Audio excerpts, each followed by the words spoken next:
প্রিয় দেশবাসী, শিশু, কিশোর কিশোরী, তরুণ তরুণী, ছাত্রছাত্রী, নারী পুরুষ, নবীন প্রবীণ, আপনাদের সকলের প্রতি আমার আন্তরিক সালাম ও গভীর শ্রদ্ধা। আসসালামু আলাইকুম। শুরুতেই আমি দেশের সবাইকে শুভেচ্ছা জানাচ্ছি। দীর্ঘ 17 বছর পর একটি উৎসব মুখর, অংশগ্রহণমূলক ও শান্তিপূর্ণ জাতীয় নির্বাচন সফলভাবে সম্পন্ন করার জন্য এই নির্বাচনের মাধ্যমে জনগণ, ভোটার, রাজনৈতিক দল, প্রার্থী, নির্বাচন সংশ্লিষ্ট প্রতিষ্ঠান ও আইনশৃঙ্খলা বাহিনী সম্মিলিতভাবে একটি প্রশংসনীয় নজির সৃষ্টি করেছে। ভবিষ্যতে বাংলাদেশের নির্বাচন কেমন হওয়া উচিত, এই নির্বাচন তার একটি উৎকৃষ্ট উদাহরণ হয়ে থাকবে। প্রিয় দেশবাসী, বিগত 18 মাস আমার উপর অর্পিত দায়িত্ব নিষ্ঠার সাথে পালন শেষে একটি নির্বাচিত সরকারের কাছে দায়িত্ব হস্তান্তরের প্রাক্কালে অন্তর্বর্তী সরকারের প্রধান উপদেষ্টা হিসেবে আজ আমি আপনাদের কাছ থেকে বিদায় নেবার জন্য উপস্থিত হয়েছি।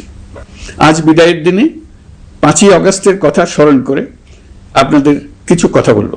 কি মহা মুক্তির দিন ছিল সেদিনটি, সে কি আনন্দের দিন। বাংলাদেশিরা দেশে বিদেশে যে যেখানে ছিল আনন্দে চোখের পানি ফেলেছিল।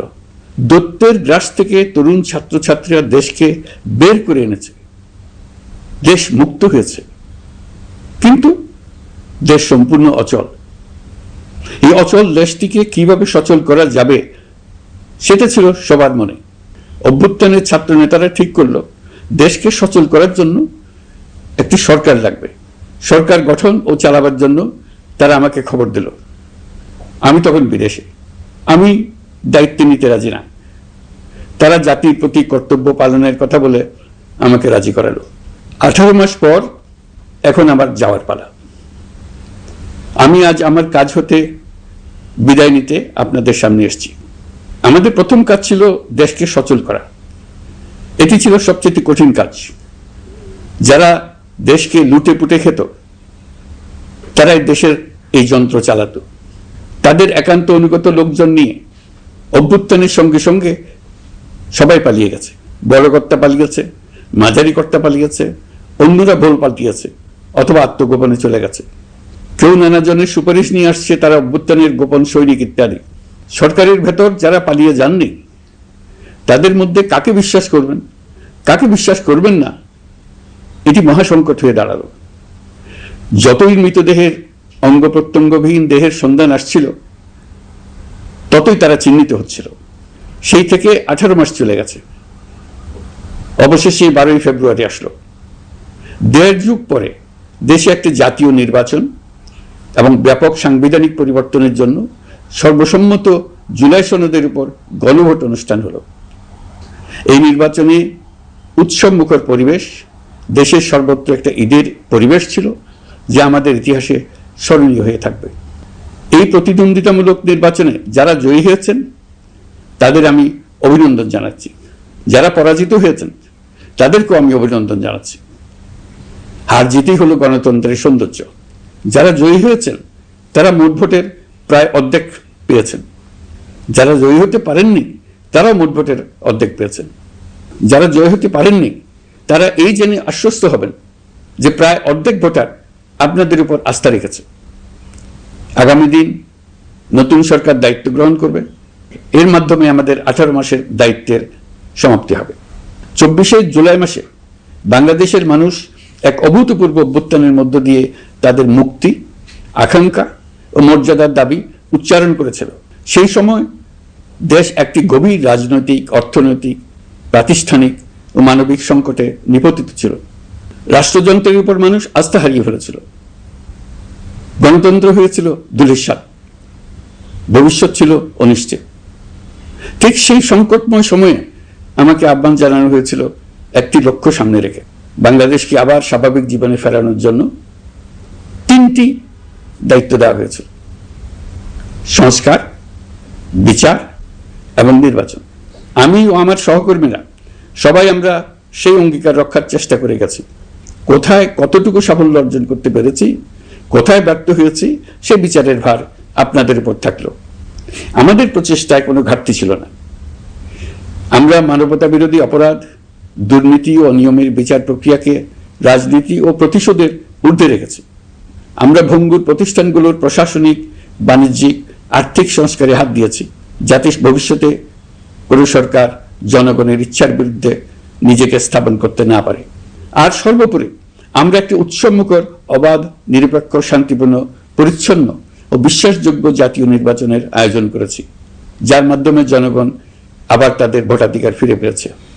এই নির্বাচন কেবল একটা ক্ষমতা হস্তান্তরের প্রক্রিয়া নয়, এটি বাংলাদেশের গণতান্ত্রিক ব্যবস্থার নতুন অভিযাত্রার সূচনা, নতুন বাংলাদেশের জন্ম। এই অর্জনের পেছনে যারা ছিলেন, জুলাইয়ে রাস্তায় নেমে আসা প্রতিবাদকারী তরুণ তরুণীরা, সেই সাহসী মানুষগুলো, শহীদ ও আহতরা, তাদের প্রতি আমি গভীর শ্রদ্ধা ও কৃতজ্ঞতা জানাচ্ছি। তাদের অভূতপূর্ব ত্যাগ ছাড়া এই পরিবর্তন সম্ভব হতো না। এই প্রক্রিয়া সফল করতে দেশের আবালবৃদ্ধ বনিতা সকলেই সহযোগিতা করেছেন। প্রাতিষ্ঠানিক দিক থেকে দেশের রাজনৈতিক দলসমূহ, নির্বাচন কমিশন, সকল আইনশৃঙ্খলা বাহিনী, সশস্ত্র বাহিনী, সরকারি কর্মকর্তা কর্মচারী ও প্রশাসনের প্রতিটি স্তরের সদস্যরা আন্তরিক সহযোগিতা করেছেন। আপনাদের প্রতি আমার আন্তরিক কৃতজ্ঞতা রইল। আপনাদের ধৈর্য, পেশাদারিত্ব ও আস্থার উপর ভর করেই এই পথ চলা সম্ভব হয়েছে। প্রিয় দেশবাসী, 24-এর গণঅভ্যুত্থানের সময় দেয়ালে দেয়ালে তরুণরা যে নতুন বাংলাদেশের স্বপ্ন এঁকেছিল, তার কেন্দ্র ছিল প্রাতিষ্ঠানিক সংস্কার। সেই প্রত্যাশা বাস্তবায়নে অন্তর্বর্তী সরকার প্রায় 130টি নতুন আইন ও সংশোধনী প্রণয়ন করেছে এবং প্রায় 600টি নির্বাহী আদেশ জারি করেছে, যার প্রায় 84% ইতিমধ্যে বাস্তবায়িত হয়েছে। এই সংস্কার সমূহ নাগরিক অধিকারকে সংহত করেছে, বিচার ব্যবস্থাকে শক্তিশালী করেছে এবং গুম, খুন ও বিচার বহির্ভূত হত্যার সংস্কৃতি যেন আর কখনো ফিরে না আসে সেটা নিশ্চিত করেছে। আমরা দায়িত্ব গ্রহণের সময় দেশের আইন শৃঙ্খলা পরিস্থিতি ছিল অত্যন্ত ভঙ্গুর। থানাগুলো ছিল পুলিশ শূন্য, জনগণের মধ্যে আস্থার বদলে ভয় ও শঙ্কা তৈরি হয়েছিল। ধাপে ধাপে আমরা সেই অবস্থার পরিবর্তন ঘটিয়েছি। আজ পুলিশ আর মারণাস্ত্র ব্যবহার করে না, বেআইনিভাবে কাউকে তুলে নিয়ে যায় না, বন্দুকযুদ্ধের নামে হত্যা করে না, পুলিশ ও গোয়েন্দা বাহিনীর ভয়ে কাউকে ডিলিট বাটন চাপতে হয় না। জনবান্ধব ও জবাবদিহিমূলক বাহিনী হিসেবে গড়ে তোলার লক্ষ্যে পুলিশ কমিশন অধ্যাদেশ 2025 প্রণয়ন করা হয়েছে।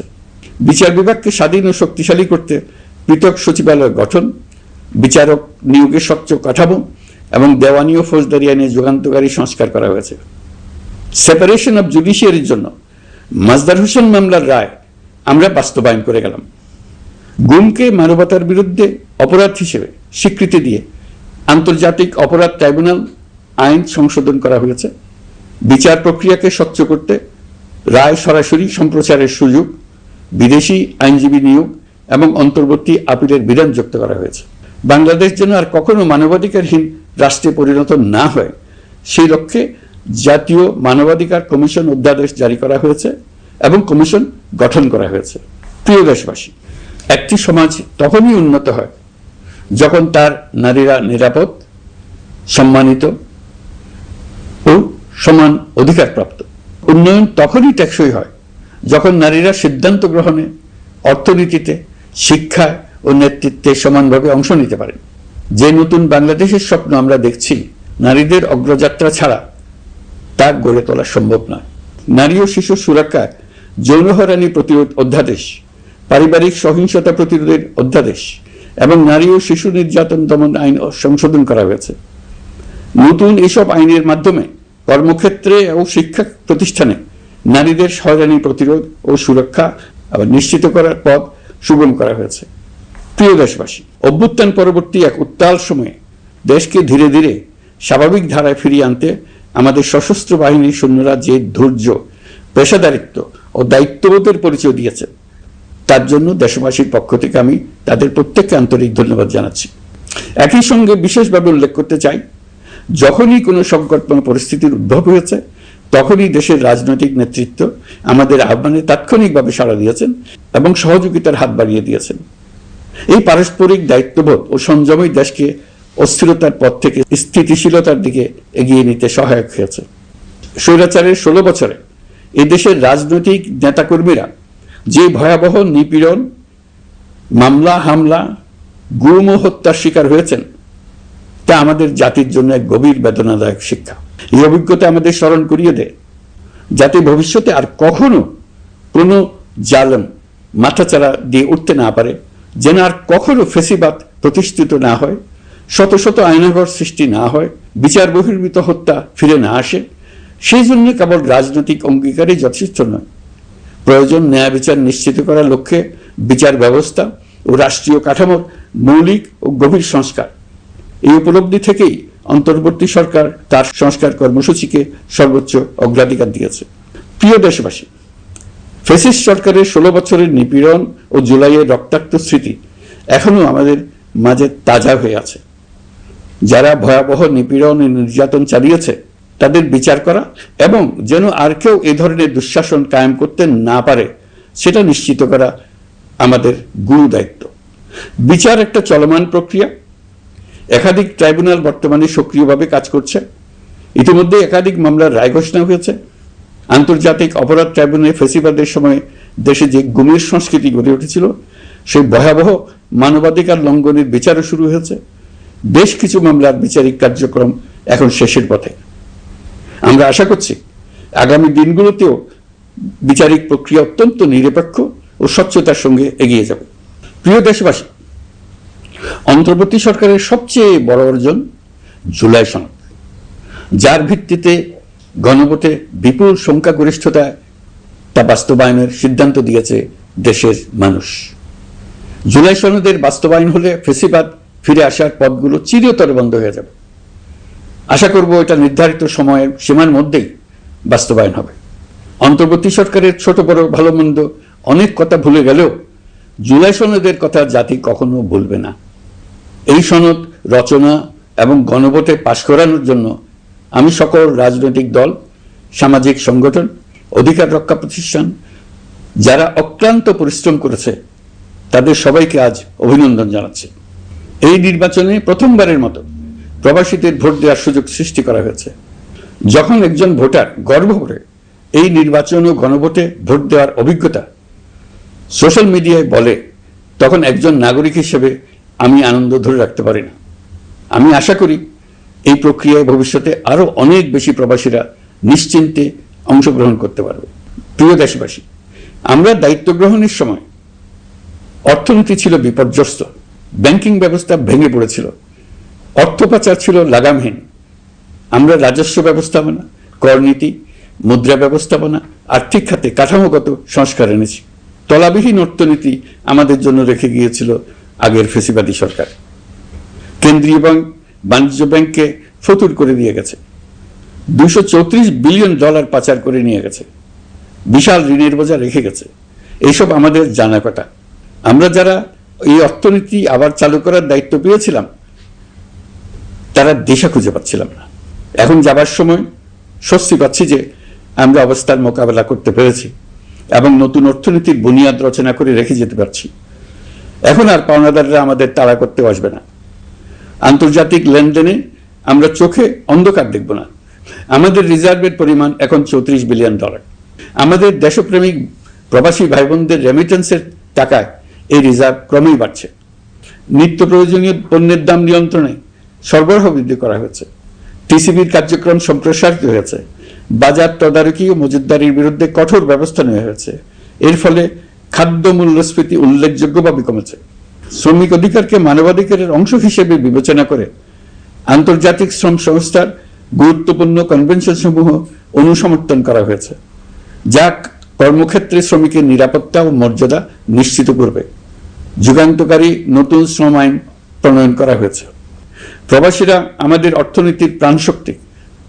তাদের সুরক্ষা ও কল্যাণে আইন সংশোধন, বিদেশে আইনি সহায়তা, নতুন শ্রম চুক্তি এবং দক্ষতা উন্নয়ন প্রকল্প গ্রহণ করা হয়েছে।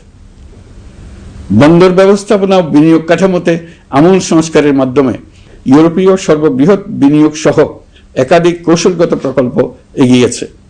ব্লু ইকোনমির সম্ভাবনা কাজে লাগাতে গভীর সমুদ্র বন্দর, মৎস্য ও আধুনিক টাউনশিপ উন্নয়নে নতুন কর্তৃপক্ষ গঠন করা হয়েছে। প্রিয় দেশবাসী, পররাষ্ট্রনীতিতে বাংলাদেশের সার্বভৌমত্ব, জাতীয় স্বার্থ ও দেশের মর্যাদা, এই তিনটি মূল ভিত্তি আমরা দৃঢ়ভাবে পুনরুদ্ধার করতে সক্ষম হয়েছি। নতজানু পররাষ্ট্রনীতি কিংবা অপর দেশের নির্দেশনা ও পরামর্শ নির্ভর বাংলাদেশ এখন আর নয়। আজকের বাংলাদেশ নিজের স্বাধীন স্বার্থ রক্ষায় আত্মবিশ্বাসী, সক্রিয় ও দায়িত্বশীল। বিশ্বের সকল দেশের সঙ্গে পারস্পরিক সম্মান ও স্বার্থের ভিত্তিতে সম্পর্ক গড়ে তুলতে আমরা প্রতিশ্রুতিবদ্ধ। একই সঙ্গে ভারসাম্য বজায় রেখে ভবিষ্যতের জন্য প্রয়োজনীয় কৌশলগত সিদ্ধান্ত নিতে সক্ষম এমন একটি রাষ্ট্র হিসেবে বাংলাদেশ আজ নিজেকে প্রতিষ্ঠিত করেছে। রোহিঙ্গা সংকট আমাদের জাতীয় নিরাপত্তা, আঞ্চলিক স্থিতিশীলতা ও অর্থনীতির উপর একটা গুরুতর দীর্ঘস্থায়ী চাপ সৃষ্টি করে রেখেছে। দুঃখজনকভাবে দীর্ঘ সময় ধরে এই সংকট নিরসনে কোনো কার্যকর সমন্বিত আন্তর্জাতিক উদ্যোগ দৃশ্যমান ছিল না। দায়িত্ব গ্রহণের পর আমরা আন্তর্জাতিক অঙ্গনে মৃতপ্রায় এই ইস্যুটিকে পুনরায় বিশ্ব মনোযোগের কেন্দ্রে নিয়ে আসতে সক্ষম হয়েছে। এই সংকটের গুরুত্ব অনুধাবন করে জাতিসংঘ আমাদের পাশে দাঁড়িয়েছে। জাতিসংঘের মহাসচিব নিজে বাংলাদেশ সফর করেছেন এবং সমস্যার টেকসই সমাধানে সহায়তার অঙ্গীকার ব্যক্ত করেছেন। আমার অনুরোধে জাতিসংঘে রোহিঙ্গা বিষয়ে বিশেষ সভা অনুষ্ঠিত হয়েছে। প্রিয় দেশবাসী, দীর্ঘ ফ্যাসিবাদী শাসনামলে বাংলাদেশের সশস্ত্র বাহিনীর সক্ষমতা ও আধুনিকীকরণের বিষয়টি পরিকল্পিতভাবে উপেক্ষিত ছিল। আমরা অল্প সময়ের মধ্যেই সেই অবস্থার মৌলিক পরিবর্তনের সূচনা করতে পেরেছি। দায়িত্ব গ্রহণের পর থেকেই বর্তমান সরকার সশস্ত্র বাহিনীর সক্ষমতা বৃদ্ধি, আধুনিকায়ন এবং যে কোনো ধরনের আগ্রাসন কার্যকরভাবে মোকাবেলার জন্য সশস্ত্র বাহিনীকে উপযোগী করে গড়ে তোলাকে অগ্রাধিকার দিয়েছে। সশস্ত্র বাহিনীর প্রতিরক্ষা সক্ষমতা বৃদ্ধি একটি ব্যয়বহুল প্রক্রিয়া হলেও বর্তমান বৈশ্বিক বাস্তবতায় বহির্বিশ্বের সম্ভাব্য হুমকি ও আগ্রাসন মোকাবেলার জন্য এর কোনো বিকল্প নেই। এই বাস্তবতা বিবেচনায় নিয়ে অন্তর্বর্তী সরকার তার সীমিত মেয়াদের মধ্যে সেনাবাহিনী, বিমান বাহিনী ও নৌবাহিনীর সক্ষমতা বৃদ্ধিতে যুগান্তকারী পদক্ষেপ গ্রহণ করেছে। আমি দৃঢ়ভাবে বিশ্বাস করি এই উদ্যোগগুলোর ধারাবাহিকতা ভবিষ্যতের নির্বাচিত গণতান্ত্রিক সরকার সমূহ অব্যাহত রাখবে, যাতে বাংলাদেশের জাতীয় নিরাপত্তা, স্বাধীনতা, সার্বভৌমত্ব, আঞ্চলিক অখণ্ডতা দীর্ঘমেয়াদে নিশ্চিত করা যায়। প্রিয় দেশবাসী, বাংলাদেশ এখন কেবল সংকট থেকে উত্তরণের গল্প নয়, বাংলাদেশ আজ অমিত সম্ভাবনার দেশ। আমাদের ছেলে মেয়েরা অসীম সম্ভাবনা নিয়ে জন্মায়। এটি সাহসী, সৃজনশীল, উদ্যমী তরুণদের দেশ।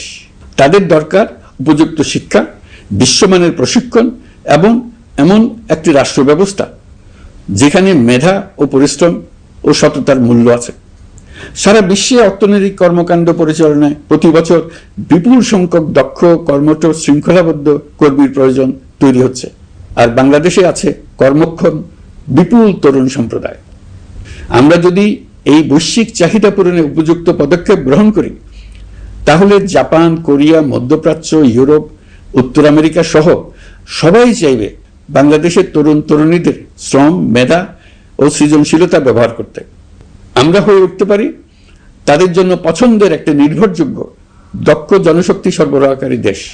আমাদের খোলা সমুদ্র কেবল ভৌগোলিক সীমারেখা নয়, এটি বাংলাদেশের জন্য বিশ্ব অর্থনীতির সঙ্গে যুক্ত হওয়ার উন্মুক্ত দরজা। নেপাল, ভুটান ও সেভেন সিস্টার্সকে নিয়ে এই অঞ্চলে অর্থনৈতিক সমৃদ্ধির বিশাল সম্ভাবনা রয়েছে। অর্থনৈতিক অঞ্চল, বাণিজ্যিক চুক্তি ও শুল্কমুক্ত বাজারে প্রবেশের সুযোগের মধ্য দিয়ে এই অঞ্চলে একটি বৈশ্বিক উৎপাদন কেন্দ্র হিসেবে গড়ে ওঠার শক্তিশালী ভিত্তি প্রতিষ্ঠিত হবে। আমাদের বন্দরগুলোর দক্ষতা আন্তর্জাতিক পর্যায়ে নেবার জন্য সেরা আন্তর্জাতিক বন্দর পরিচালনা কোম্পানির সঙ্গে চুক্তির কাজে আমরা অনেক এগিয়ে এসেছি। এর দক্ষতা বাড়াতে না পারলে আমরা অর্থনৈতিক অর্জনে পিছিয়ে যাব। প্রিয় দেশবাসী, সম্প্রতি বাংলাদেশের সঙ্গে যুক্তরাষ্ট্রের একটি গুরুত্বপূর্ণ দ্বিপাক্ষিক বাণিজ্য শুল্ক চুক্তি সম্পন্ন হয়েছে।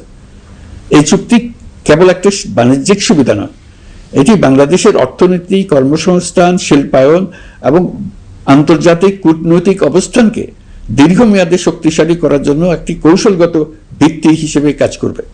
এই চুক্তির ফলে যুক্তরাষ্ট্রের বাজারে বাংলাদেশের জন্য প্রযোজ্য পারস্পরিক শুল্কভার রেসিপ্রোকাল ট্যারিফ 37% থেকে 19% কমে এসছে।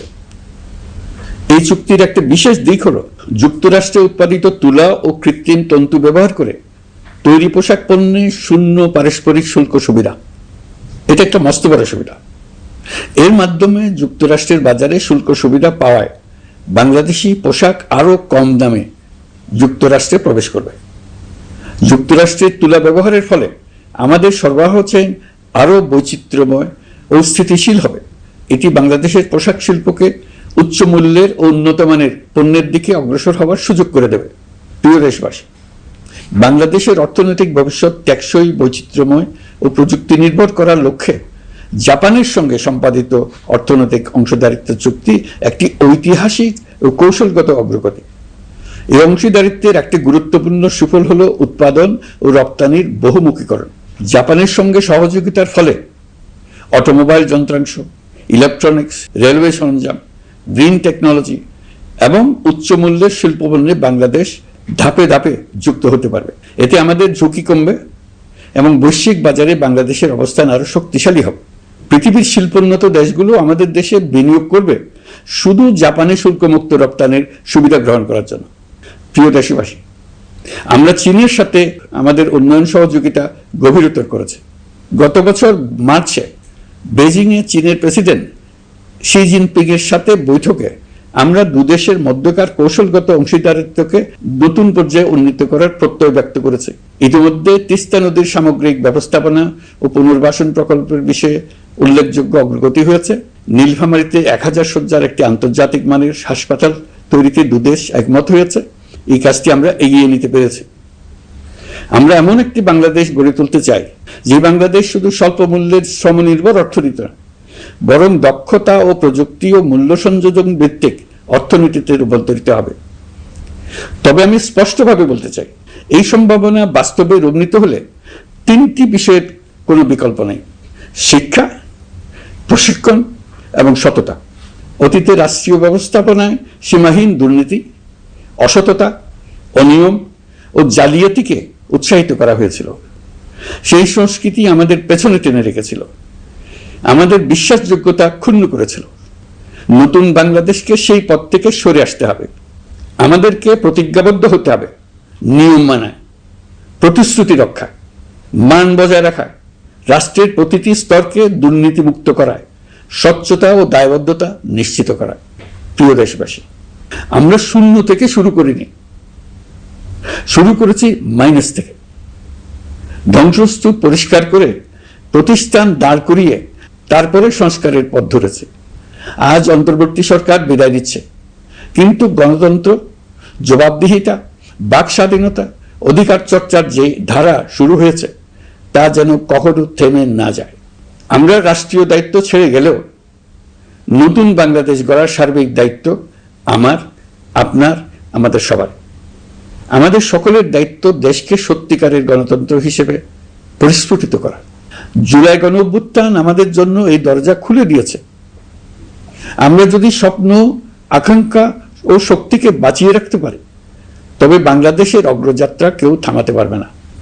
গণঅভ্যুত্থানে যারা প্রাণ দিয়েছে, শরীরের অঙ্গ হারিয়ে দুঃসহ জীবনযাপন করছে, যাদের লাশ পুড়িয়ে ফেলা হয়েছে, যাদের লাশ এখনো খুঁজে পাওয়া যাচ্ছে না, যারা অল্পের জন্য বেঁচে গেছে, তাদের সকলের আত্মত্যাগকে এই জাতি যেন কোনোদিন ভুলে না যায়। প্রতিটি রাষ্ট্রীয় সিদ্ধান্ত গ্রহণে আমরা যেন তাদের ছবি মনে রেখে সিদ্ধান্ত নিই। আমাদের পরবর্তী প্রজন্মকে ক্ষমতাবানদের কিভাবে নিয়ন্ত্রণে রাখতে হয় সেই শিক্ষাটি যেন দিয়ে যেতে পারে। ক্ষমতাবানদের ক্ষমতা মানুষকে কিরকম মনুষ্যত্বহীন করে তুলতে পারে সেটা জাতির ইতিহাসে ধরে রাখার জন্য আমরা পলাতক প্রধানমন্ত্রীর বাসস্থান গণভবনকে জাতীয় জুলাই স্মৃতি জাদুঘর হিসেবে প্রতিষ্ঠিত করে রেখে যাচ্ছি। এখানে আপনাদের স্মৃতির বাস্তব নমুনা সংরক্ষণ করে রাখা হয়েছে। জাদুঘর যখন জনসাধারণের জন্য খুলে দেওয়া হবে, তখন আপনি যেখানেই থাকুন, দেশে থাকুন, বিদেশে থাকুন, আমি অনুরোধ করব আপনি সপরিবারে একবার এসে কিছুক্ষণ জাদুঘরে কাটিয়ে যাবেন। প্রিয় দেশবাসী, আসুন আমরা এমন একটি বাংলাদেশ করি যেখানে সম্ভাবনা সীমাহীন আর স্বপ্নের কোনো সীমানা নেই। গত 18 মাসে ক্রমান্বয়ে এদেশের মানুষের মধ্যে গণতন্ত্র, একটি কল্যাণমূলক শাসন ব্যবস্থা, বাক স্বাধীনতা, ক্ষমতাকে প্রশ্ন করতে পারা, সমালোচনা করতে পারা, জবাবদিহিতায় আনতে পারার যে চর্চা শুরু হলো, উৎসবমুখর পরিবেশে নির্বাচন আয়োজন করে জনগণের অধিকার নিশ্চিত হলো, এই ধারা যেন কোনো রকমেই হাতছাড়া হয়ে না যায়। আমি বিশ্বাস করি বাংলাদেশের আপামর জনসাধারণ এবং সকল রাজনৈতিক পক্ষ ইস্পাত কঠিন ঐক্যের মাধ্যমে এই ধারাকে আগামী দিনগুলোকে রক্ষা করবে, সমৃদ্ধ করবে। অধিকারের বিষয়ে, দেশের স্বাধীনতা সার্বভৌমত্বের বিষয়ে পরবর্তী প্রজন্মের জন্য একটি সুন্দর বাংলাদেশ গড়ে তোলার প্রত্যয়ে দৃঢ় থাকতে হবে। দলমত, ধর্ম, বর্ণ, নারী পুরুষ নির্বিশেষে সবাইকে আহ্বান জানাই একটি ন্যায়ভিত্তিক, মানবিক ও গণতান্ত্রিক বাংলাদেশ গড়ে তোলার সংগ্রাম অব্যাহত রাখতে। এই আহ্বান জানিয়েই আমি অত্যন্ত আশাবাদের সঙ্গে আজ আপনাদের কাছ থেকে বিদায় নিচ্ছি। দেশের শিশু, কিশোর কিশোরী, তরুণ তরুণী, ছাত্রছাত্রী, নারী পুরুষ, নবীন প্রবীণ, আমার দায়িত্ব থেকে বিদায় নেবার এই প্রাক্কালে আপনাদের সকলের প্রতি আন্তরিক ধন্যবাদ জানাচ্ছি। আমার জন্য দোয়া করবেন।